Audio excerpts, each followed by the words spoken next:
Thought I'd use the pulpit so I can see you and give me an illusion, anyway, of control. Not really. Merry Christmas. Merry Christmas. Thank you. In case you haven't noticed, it's just after 7 o'clock and it's dark out. It's been dark for hours. And you know, I think we are blessed to live here in central Maine. Well, for many reasons, but among them, because it makes us aware of the dark. Up here, removed from urbanity, the dark can really have a glossy quality to it. It can be almost luminous. And we're blessed to be aware of the dark. Also because darkness is. Even when it's light outside. The shortest day of the year, and therefore the darkest, is around December 21st. And on December 25th, Christmas Day, the days finally begin to start getting longer. So there's a powerful symbolism to this time of year. See, it's the time of the return of light. And so we celebrate the birth of Jesus as a celebration of light brought into a dark world. But still, there's this lingering question. What do we do with the dark? What do we do with all that dark? The darkness of the sky, sure, but the other dark things, the dark moods, darkness of politics sometimes, when power is attained at the expense of the needy, or even the earth. And the darkness of our own hearts, our own melancholia, and the dangerous and destructive impulses of our own hearts. What do we do with all that dark? And given all that dark, and sorry about that, Merry Christmas. What does Christmas bring us in all that dark? The birth of a special child? Sure. Although, you know, it's not the birth of Jesus that changed the world.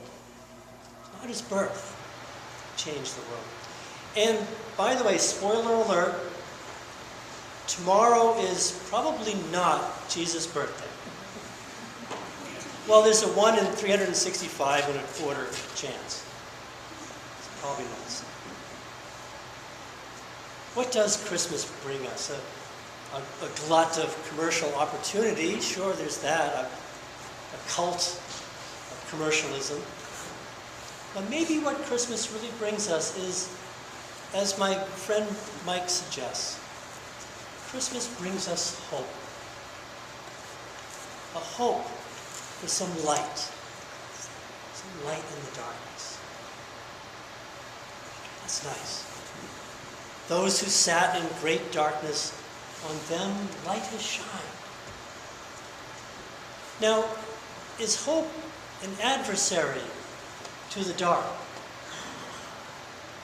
Or is there hope in the dark? Hope for the dark? Is the darkness the enemy? And if the darkness is the enemy, should we seek to destroy it? Or is there a better way? Jesus said, love the enemy. Maybe our hope is to bless the darkness. Bless the darkness. Now, how would that work? What would that look like? Does that mean to come to terms with the darkness? To learn to live with it? Because there it is. I don't think so. There's a member of this church who was telling me about how when he first came here several years ago, and the priest at the time was Calvin. Many of you remember Calvin. And the then newcomer said to the priest, Calvin, said, the Episcopal Church, I like it. It seems very tolerant. Calvin said, no, we are not tolerant. We are embracing. We don't tolerate, we embrace. Sometimes it seems that the light is threatened. Darkness threatens to absorb the light. And so sometimes we feel we have to fight to keep the light alive. It's not so. Nothing threatens the light. But the darkness is drawn to the light, to be redeemed, to be blessed, embraced, redeemed.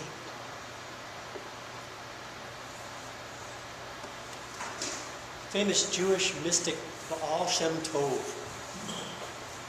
who told once about how when you're praying, and just when you feel like your prayer is getting clear and ascending to the throne of God, that all these dark thoughts start distracting you. Dark and disturbing thoughts. What to do about it? How do you stop them? He says you don't stop them. Those are the dark parts of your own self, drawn to the light for redemption. As another rabbi pointed out, maybe when we're angry, what we really want is for things to be better right away.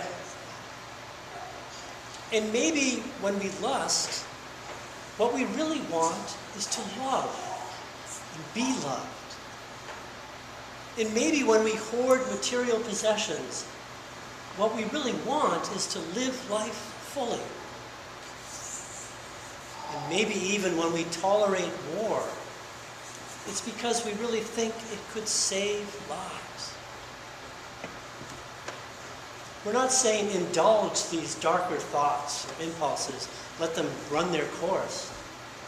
But maybe we can recognize the good that's buried within them. And the same with other people. When we say, how could they think that? That's just wrong. How could she say that? That's just wrong. Or maybe even in what's wrong, there is a right intent.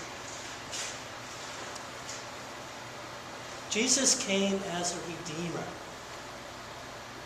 And he didn't draw to himself like-minded people, if anyone is like-minded with Jesus. But he drew to himself rich people, poor people, mainstream people, marginalized people, educated people, simple people, righteous and sinners. And they all find their darkness redeemed in his light. Maybe we're called to know our own darkness and not to repress it and push it down, but to offer it to the light for our own redemption, to be made whole.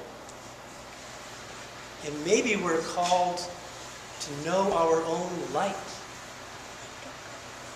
to offer that for the healing of the world. Is that too much to hope for? Our hope is the faith that in God the best is possible. The best is always possible. And it all starts with you. I feel blessed to be here with you this evening. Because together you create a space that is safe, does not tolerate, but embraces.